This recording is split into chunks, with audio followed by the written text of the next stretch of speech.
توقعات نتائج الماتشات بتاعه الاسبوع اللي خلص واللي خصيت بيها بس الناس اللي كانوا في اللايف عندي ليله الماتش. اول حاجه توقعتها ارسنال يكسب 3-1، لكن ده ما حصلش. رايس اتطرد بدري في الدقيقه حاجه و50 واتخلص الماتش 1-1. تاني ماتش توقعت ان برينتفورد تكسب 2-1، فازت برينتفورد لكن 3-1. توقعت ايفرتون تتعادل 1-1، لكن بورنموث بسيناريو درامي كسب 3-2 في اخر الماتش. وتوقعت فولهام يكسب إبسويتش تاون 2-1، لكن ده ما حصلش، تعادلوا 1-1. وتوقعت استون فيلا تكسب ليستر سيتي 2-1، وده بالظبط اللي حصل.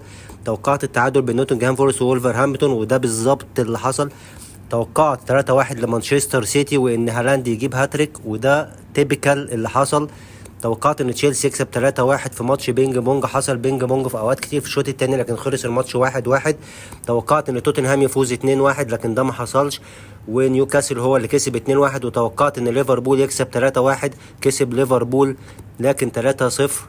وبكده تبقى، وبعد ما أليسون صدت صديات كتير جدا، كده نسبة النجاح في توقعات الماتشات 5/10. اي خدمة، تابع اللايف بتاعي علشان تعرف توقعات النتائج الماتشات. 5/10 ده يعني اقل نسبة نجاح بوصل لها، اوقات بتكتر عن كده وما بتقلش عن 5/10. شكرا، وتابع اللايف واعمل فولو سبسكرايب علشان تجيلك نوتيفيكيشن لما ابقى لايف ليلة الماتش. شكرا.